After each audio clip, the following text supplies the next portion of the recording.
All right, everybody. I'm Logan Alec. I'm a CPA, and this is my update for Thursday, February 11th. Joe Biden is coming under more and more pressure from the progressive wing of his party to take action toward the $15 federal minimum wage, which is seen by many progressives as a crucial step toward providing a decent standard of living for all workers nationwide. As I've said in previous updates, moderate Democratic senators are crucial obstacles for the minimum wage increase. There are 50 Democrats in the Senate, so even if one of them votes against a $15 minimum wage, then it's not going to happen. And Joe Manchin, one of the most moderate senators in the Democratic Party, has already indicated that he wouldn't support bringing the minimum wage up to $15 per hour around the country. For example, he supports the $11 minimum wage in West Virginia, and he wants other states to increase wages to match their cost of living. But Joe Manchin isn't the only roadblock here. If you remember my update on Saturday, Joe Biden said that even he didn't think the minimum wage would survive in reconciliation, meaning it would not be eligible for consideration in the budget reconciliation bill under the rules of the Senate. To be clear, Biden still supports the $15 minimum wage. White House spokesman Mike Gwynn said the president is firmly committed to raising the minimum wage to $15. That commitment will remain unshaken, regardless of what is determined to be feasible through the reconciliation process. So Joe Biden wants this to happen. Right? He'll sign it if it makes it to his desk. But it looks more like he's expecting it to be passed separately rather than being included in the next relief bill. Of course, the problem there is that you need 60 Senate votes if you don't pass it through budget reconciliation. And at least in the current Senate, that's about as likely to happen as Trump is to be impeached. So when Biden indicates that he doesn't expect it to pass right now, it's hard to tell when Biden sees $15 an hour minimum wage passing, and progressives don't want to miss the opportunity to push it through while they have a unified government. Democratic Representative Pramila Jayapal said it's a test for how we use the power of having all three, the House, the Senate, and the White House. Let's not hand-wring over this. We should use every tool in our toolbox.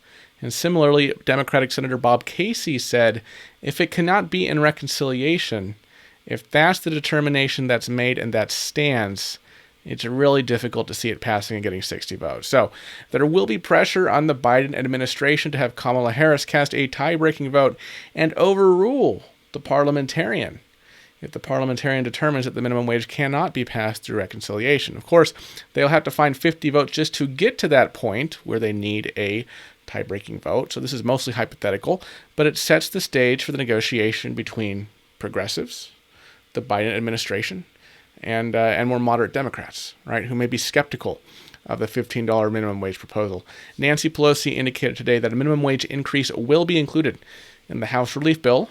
Chuck Schumer, Senate Majority Leader, said, Senator Sanders and I are working very closely together to overcome the bird bath. And by bird bath, Schumer is referring to the Byrd Rule and the parliamentarian determining which provisions are suitable for reconciliation and make sure we do everything we can to see that it survives. So there's a lot of momentum behind this, but it's hard to say whether it will be enough to overcome the challenges of passing a minimum wage increase through budget reconciliation with an extremely slim majority. Today is also the day for several committees in the House to mark up their sections of the stimulus bill. There were 3 yesterday.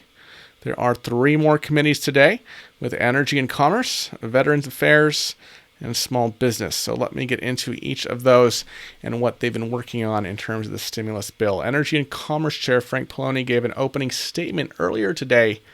His committee's plan calls for $14 billion in funding for vaccine distribution and administration, $25 billion for addressing health disparities, $7 billion for a jobs program that could add 100,000 full-time jobs in public health, and $46 billion for a national testing strategy, including rapid tests, increased lab capacity, and community testing sites. They also want to spend $7.6 billion to improve internet access for students and another $5 billion on utility assistance. Finally, last thing for Energy and Commerce, they want to incentivize states to expand access to Medicaid. So states that newly expand Medicaid will be eligible for an extra 5% in federal funding for 2 years.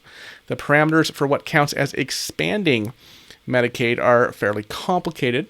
The state needs to supplement rather than supplant its existing Medicaid plan, and they need to add at least one of 16 activities to indicate that they're actually building the program. So I'm not going to go ahead and get into the specific rules here, but the point is that states will be motivated to improve their Medicaid access if they know they can get extra funding. The Veterans Affairs Committee obviously has a smaller section of the bill. The full text of their markup is under 20 pages. It includes funding for supply chain modernization, state care facilities for veterans, and $10 million for the VA Inspector General. They also want to start a program with 12-month retraining for veterans, which will help them pay for school as well as find work while receiving federal assistance when they start studying at a new school, get their degree, and find a job in a relevant field.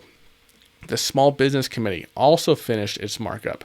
Chairwoman Velasquez gave an opening statement describing some of the most important provisions. The full text of the markup from all three committees is in the description below in case anyone wants to read those in more detail. So back to small business. Small business wants to expand eligibility for the Paycheck Protection Program to digital news agencies as well as 501c nonprofits, aside from 501c4 lobbying organizations.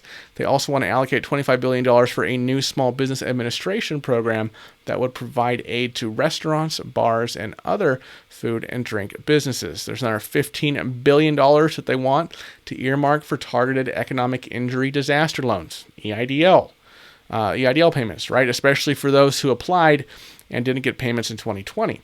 Finally, the committee wants to set aside $840 million for administrative costs related to the Paycheck Protection Program and other grants and forms of aid that they're working on during the pandemic. All right, folks, that is what I have for you today in terms of stimulus and the next relief bill. Remember that nothing these committees are working on is a sure thing yet. This is just but one more step in the lengthy reconciliation process. So just because something is included by one of these committees doesn't necessarily mean that it will be in the final bill in the budget reconciliation. As always, I want to thank you for your support and for watching to the end. I really do appreciate it, and I will see you in the next video. Bye-bye.